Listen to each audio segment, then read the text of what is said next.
Hello my dear students, अस्सलामु अलैकुम वरहमतुल्लाहि वबरकातुहू। आज हम कंस्ट्रक्शन का क्वेश्चन नंबर 5, जो कि हम पिछले कुछ दिनों से हमने क्वेश्चन नंबर 4 तक किए हैं। अगर हम क्वेश्चन नंबर 5 को देखें, क्वेश्चन सामने है। क्वेश्चन है draw a triangle A B C which side B C is equal to 6 centimetre, A B is equal to 5 centimetre and angle A B C is equal to 60 degree. Then construct a triangle whose sides are 3/4 of the corresponding sides of triangle ABC. Give the justification of the construction. Question में कह रहा है कि आपको एक triangle बनाना है जिसका नाम है ABC और उसके रिलेटेड कुछ डायमेंशंस उस ट्राइंगल के गिवन हैं। दैट इज़ BC 6 सेंटीमीटर दिया गया है, AB 5 सेंटीमीटर दिया गया है and angle ABC is 60 degree दिया गया है। तो इस ट्राइंगल को किस तरीके से कंस्ट्रक्ट करें, इस कंस्ट्रक्शन को किस तरीके से बनाए, चलिए बनाते हैं। तो यहाँ पर आपका ये जो है, ये है मेरे पास क्वेश्चन। तो इस क्वेश्चन को थोड़ा सा मैं यहाँ पर साइड में रखता हूँ इस तरीके से, सो दैट मैं ये कभी कभार देख भी सकूँ। ठीक है, तो सबसे पहले क्या है कि हमें तीन चीज़ें जो गिवन है, एक साइड है 6 सेंटीमीटर जिसका नाम है BC, दूसरा है 5 सेंटीमीटर जिसका नाम है AB और एंगल ABC दिया गया है 60 डिग्री। तो सबसे पहले मैं BC लाइन सेगमेंट एक ड्रा करूंगा जिसकी लेंथ है 6 सेंटीमीटर। तो इस तरीके से मैं एक स्केल लूँ और 6 सेंटीमीटर की एक आर्क इस तरीके से ड्रा करूँ। ठीक, तो BC जो हमने डाली इसकी लेंथ है 6 सेंटीमीटर। उसके बाद हमें एंगल दिया गया है एंगल ABC, यानी ये B एंगल दिया गया है 60 डिग्री। यानी हम क्या करें, हम या तो प्रोटेक्टर उठाए या सीधे कंपास उठाकर 60 डिग्री का एंगल बनाएंगे। इससे पहले आपने 10th में सीखा है कि किस तरीके से एंगल 60 डिग्री बनाते हैं। फिर भी अगर नहीं आता है तो इस तरीके से इस जो हमारे पास कंपास की नीडल है वो B पॉइंट पे लीजिए जिस पॉइंट पे बनाना है और एक इस तरीके का एक सेमी सर्कल ड्रा करना है। फिर आप ये कोई भी रेडियस आप ले सकते हो। उसके बाद जहाँ पर ये आर्क लाइन को कट करती है उस पॉइंट पे लेकर सेम रेडियस लेकर एक छोटी सी आर्क ड्रा करनी है और जो प्रीवियस आर्क को एक पॉइंट पे टच करेगी और वही पॉइंट अगर हम B के साथ मिलाए तो वो 60 डिग्री एंगल बनाएगा। तो इस तरीके से हम इस B पे एक इस तरीके का 60 डिग्री एंगल बना रहे हैं और इस तरीके से हम उसको एक्सटेंड करेंगे। ठीक है, तो यहाँ पर ये एंगल B 60 डिग्री बना। उसके बाद हम क्या करें, हम 5 सेंटीमीटर की एक आर्क यहाँ पर मेजर करें। जो तीसरा साइड हमारे पास है AB, वो 5 सेंटीमीटर की एक आर्क इस तरीके से 5 सेंटीमीटर मेजर करें। 5 सेंटीमीटर मेजर करने के बाद हम इस B पॉइंट पे लेकर एक छोटी सी आर्क ड्रा करेंगे 5 सेंटीमीटर तक, या आप स्केल से इस तरीके से 5 सेंटीमीटर इस पे मेजर कर सकते हो। ये 5 सेंटीमीटर की बराबर लेंथ होगी। उसके बाद ये पॉइंट जो है दैट इज़ A, उसको इस C के साथ ज्वाइन करोगे। तो इससे क्या है कि हमें एक ट्राइंगल मिला ABC जो गिवन डायमेंशंस के हिसाब से होगा, जिसका एंगल B 60 डिग्री है और AB जो है 5 सेंटीमीटर होगा और BC जो है 6 सेंटीमीटर का होगा। ये हमने एक एंगल कंस्ट्रक्ट किया। उसके बाद हमें क्या बोल रहा है, then construct a triangle whose sides are 3/4 of the corresponding sides of ABC। हमें एक और ट्राइंगल कंस्ट्रक्ट करना है। आपको इस तरीके से वो कंस्ट्रक्ट करना है कि उसके साइड्स जो हैं वो इस AB के साथ 3/4 के हिसाब से होने चाहिए। ठीक है, जैसे हमने पिछले क्वेश्चन में करते थे। इससे पहले कि हम वो कंस्ट्रक्ट करें, हमें पहले रेशो को समझना है। यहाँ पर रेशो दिया गया है 3/4 और इससे पहले हमने सीखा है कि जो डिनोमिनेटर है वो ज्वाइन करना है और जो न्यूमरेटर है उसको पैरेलल ड्रा करना है और इसमें सबसे बड़ा जो नंबर होगा दोनों में से उतने पॉइंट्स लोकेट करने हैं। वो क्या चीज़ है वो हमने पढ़ी है। उससे पहले कि हम कोई चीज़ और करें, हम इस B पे एक एक्यूट एंगल ड्रा करेंगे, कोई भी एक्यूट एंगल इस तरीके से, और इस रे का कुछ भी नाम था लेट BX। ठीक है, और उसके बाद हमें कुछ पॉइंट्स लोकेट करने होते हैं इस BX पे, और वो किस पे डिपेंड है कि मेरे पास जो रेशो दिया गया है 3/4 रेशो जो क्वेश्चन में दिया गया है, जो ट्राइंगल हमें कंस्ट्रक्ट करना है जिसकी साइड्स 3/4 के हिसाब से होने चाहिए इस ट्राइंगल के हिसाब से, तो जिसके sides 3/4 corresponding sides of this triangle ABC के हिसाब से होने चाहिए। उस रेशो को देखेंगे, उसमें देखेंगे बड़ा नंबर कौन है। यहाँ पर 3 और 4 हैं, इनमें से बड़ा है 4, तो हम 4 इक्वल पार्ट्स यहाँ पर लोकेट करेंगे यहाँ पर, ठीक है। तो एक पॉइंट ये, दूसरा ये, तीसरा ये और चौथा ये, 4 इक्वल पार्ट्स। और इस तरीके से हमें करना है कि हर एक पार्ट के जो बिटवीन डिस्टेंस होगी वो सेम होनी चाहिए। लेट इसके नाम भी आप रख सकते हो, late B1, B2, B3 and B4, ठीक है। उसके बाद एक पॉइंट ज्वाइन करना होता है इस C से, और वो पॉइंट कहाँ से मिलता है, हमें यहाँ पर देखना है, जो डिनोमिनेटर में होता है ना वही ज्वाइन करना होता है। अगर हम 3/4 को देखें, यहाँ पर 4 पॉइंट हैं डिनोमिनेटर में, यानी 4th पॉइंट जो है ना हमें C से ज्वाइन करना है, दैट इज़ 1 2 3 4, यानी 4th पॉइंट जो है ना इस C पॉइंट से क्या करना है, ज्वाइन करना है, ठीक है। ज्वाइन करने के बाद हमें पैरेलल लाइन ड्रा करनी होती है, और वो पैरेलल लाइन कहाँ से हम ड्रा करते हैं, जो न्यूमरेटर में होगा उस पॉइंट से पैरेलल लाइन ड्रा करनी है। न्यूमरेटर में यानी 3 है, यानी 3 पोजीशन पे हमें एक पैरेलल लाइन ड्रा करनी है इस B4C लाइन को। और वो किस तरीके से हम कंस्ट्रक्ट करते थे, ध्यान से देखिए। हम कोई भी इस तरीके के कंपास लेकर, कोई भी एक रेडियस लेकर इस B4 पॉइंट पे लेते हैं, और इस तरीके की एक छोटी सी आर्क ड्रा करते हैं इस तरीके से, ठीक है।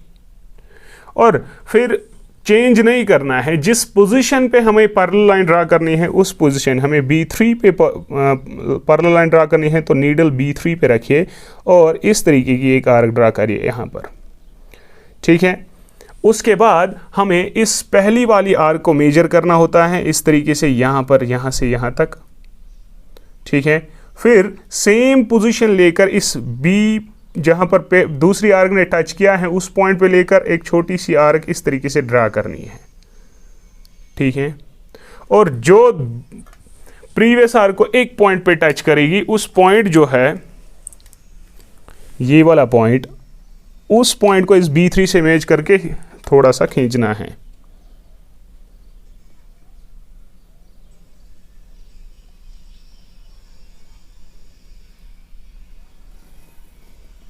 ठीक है, इस तरीके से। और ये जो है इसका नाम कुछ भी रखे, लेट C', ठीक है। तो ये B3C' जो है ना ये पैरेलल होगी इस B4C को, ठीक है। हमें एक और पैरेलल लाइन ड्रा करनी है C' पे, किसको, AC को। और प्रोसीजर बिल्कुल सेम है पैरेलल लाइन का। क्या करते हैं, हम C पे लेकर कोई भी रेडियस लेकर एक छोटी सी आर्क ड्रा करेंगे, ध्यान से देखिए इस तरीके से, और एक छोटी सी आर्क इस तरीके से ड्रा की। उसके बाद चेंज नहीं करना है, फिर जिस पॉइंट पे हमें पैरेलल लाइन ड्रा करनी है उस पॉइंट पे लीजिए इस तरीके से, और एक छोटी सी आर्क इस तरीके से ड्रा करिए, ठीक। फिर उसके बाद क्या करना है, ये जो मेरे पास कंपास है, पिछली आर्क को जो है मेजर करना है कि कितनी है, ठीक है। उसके बाद ये नीडल जो है इस वाले पॉइंट पे लेकर एक छोटी सी आर्क ड्रा करनी है, वो मेरे दूसरे आर्क को किसी एक पॉइंट पे टच करेगी, और वो पॉइंट जो है उस पॉइंट को इस C के साथ मिलाकर एक्सटेंड करिए,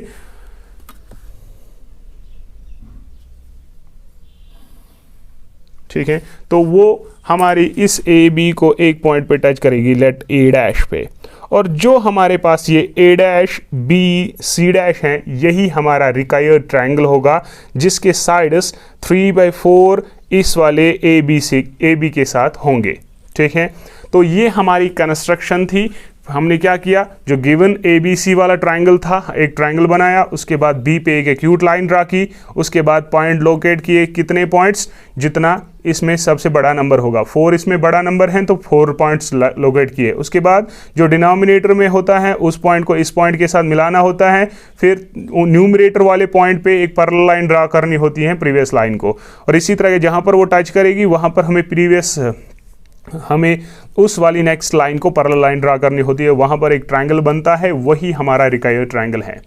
और अगर हम स्टेप्स ऑफ कंस्ट्रक्शन देखें इस हिसाब से, तो ये रहे स्टेप्स ऑफ कंस्ट्रक्शन। तो देखिए हमने क्या किया, ए triangle A', B, C whose sides are 3/4 of the corresponding sides of triangle ABC can be drawn as follows। जो हमें ये A', B, C' triangle draw करना है वो हम इस तरीके से ड्रा करते हैं, draw a triangle ABC with side BC AB and angle ABC 60।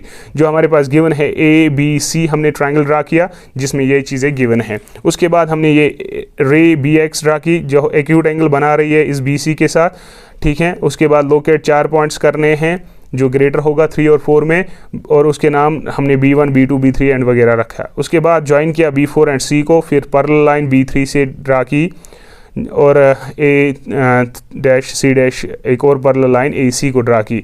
तो उसके बाद हमने जो हमारे पास ट्रायंगल आया A'-B'-C' is the required triangle, वही हमारा रिक्वायर्ड ट्रायंगल था। तो ये उसके just way steps of construction हैं। आप वीडियो को पॉज करके ये स्टेप्स ऑफ कंस्ट्रक्शन कर सकते हो। उसके बाद हमें जस्टिफिकेशन करनी है।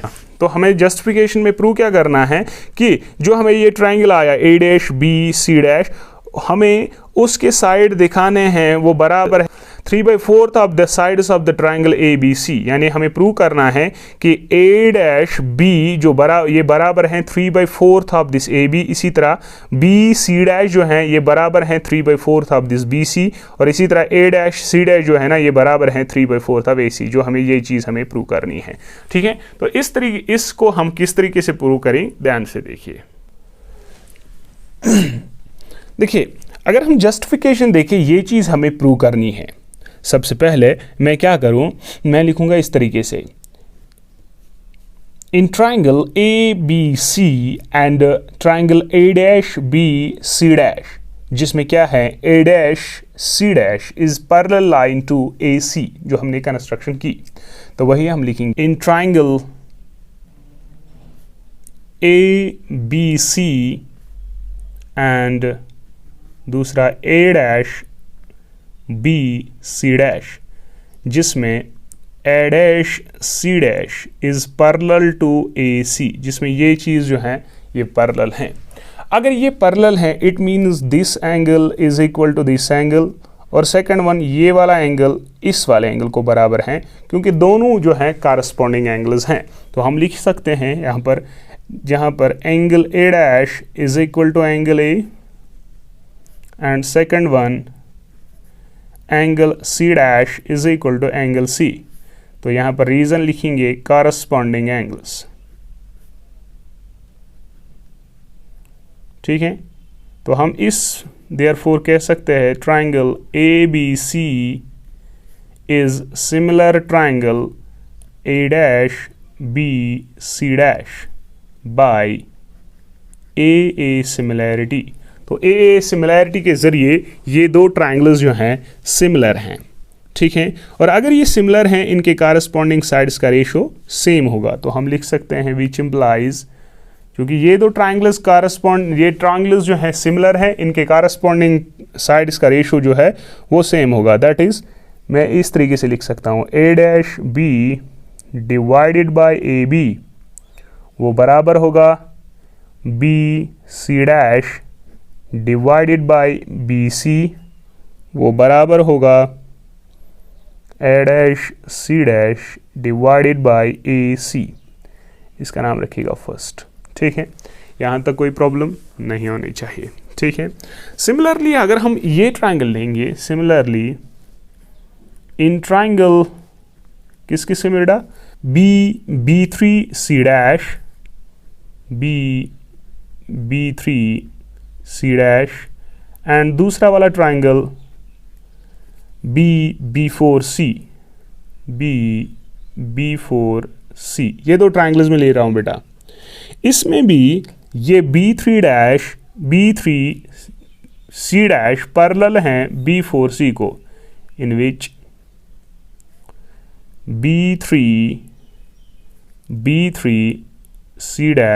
Is parallel to B'-4C line को। और अगर ये पैरेलल हैं तो इस हिसाब से हम कह सकते हैं कि ये वाला एंगल इज इक्वल टू ये वाला एंगल, और इसी तरह ये वाला एंगल इज इक्वल टू ये वाला एंगल। यानी देयरफॉर हम लिख सकते हैं angle B3 is equal to angle B4, इसी तरह angle C' is equal to angle C, corresponding angles.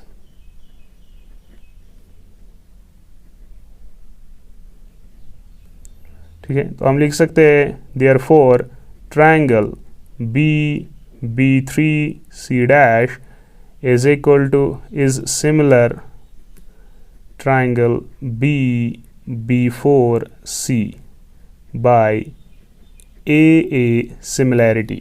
तो AA सिमिलैरिटी के जरिए ये दो ट्रायंगल्स भी क्या है, सिमिलर। तो अगर ये सिमिलर है तो इससे हम लिख सकते हैं इस तरीके से कि इनके साइड्स का रेशो भी सेम होगा, दैट इज हम लिख सकते हैं B3 divided by B4 is equal to BC dash divided by BC। तो हम लिख सकते हैं इस तरीके से B3 डिवाइडेड बाय B4 वो बराबर आएगा BC dash divided by BC। ठीक है, इसका भी होगा लेकिन मुझे वो ज़रूरत नहीं है, मुझे इतना काफ़ी है। ठीक है, तो यहाँ पर अगर हम देखें यहाँ पर B3 जो है B3 वो 3 इक्वल पार्ट से बना हुआ है और B4 जो है वो 4 इक्वल पार्ट से बना हुआ है। यानी इसके बदले में लिख सकता हूँ which implies BC dash divided by BC is equal, इसके बदले 3/4 और इसका नाम मैं सेकंड रखता हूँ। ठीक, और अगर मैं फर्स्ट एंड सेकंड को देखूँ, इस BC डैश BC के बदले में अगर मैं 3/4 लगाऊँ तो यहाँ पर ये सारी चीज़ें जो है ना 3/4 को बराबर आएंगी। यानी इससे मैं बना सकता हूँ, तो इस तरीके से लिखेंगे from first and second we can say that A dash B divided by AB वो बराबर हैं 3/4 को। इसी तरह BC डैश बाई BC जो हमने प्रूव किया ये भी बराबर 3/4 को। और इसी तरह जो वो है A dash C dash divided by AC ये भी बराबर 3/4 को। ठीक है, तो अगर मैं इनको ऊपर चढ़ाऊँ, इन AB को, BC को, AC को, तो यहाँ पर हम लिख सकते हैं तो वो बराबर आएगा बेटा क्या, A डैश B जो है ये AB ऊपर जाएगा, ये बनेगा 3/4 of AB number first ratio. Second ratio क्या है, यहाँ पर मैं लिख सकता हूँ BC डैश जो है वो बराबर है BC ऊपर जाएगा, ये आएगा 3/4 ऑफ BC। ये सेकंड रेशो हमने प्रूव किया। थर्ड वन जो है बेटा वो है A dash C dash divided is equal to 3/4, इस AC को ऊपर चढ़ाएगा वो आएगा AC। यही हमारे पास 3 रेशो प्रूव करने थे। इससे पता चलता है कि जो हमारे पास ये A डैश B डैश हैं ये 3/4 हाफ है किसका, AB का। और इसी तरह जो हमें क्वेश्चन में पूछा गया है, अब डिफरेंट साइड्स BC डैश जो है ये 3/4 हाफ है BC का। इसी तरह A डैश C डैश भी जो है ये 3/4 है AC का। ये हमारे तीनों प्रोसीजर हमारे इस क्वेश्चन में आए, जिसमें हमें कंस्ट्रक्शन भी करनी थी, जस्टिफिकेशन भी करनी थी और हमें स्टेप्स ऑफ कंस्ट्रक्शन भी लिखने थे। आई होप ये क्वेश्चन आपको बिल्कुल अच्छे तरीके से समझ आया हो। अगर कोई भी प्रॉब्लम है तो प्लीज़ कमेंट सेक्शन में लिखिए। अगर अच्छा वीडियो अच्छा लगा है तो प्लीज़ इसे शेयर करिए और चैनल को सब्सक्राइब करना ना भूलिए। नेक्स्ट वीडियो तक थैंक यू, अल्लाह हाफिज़।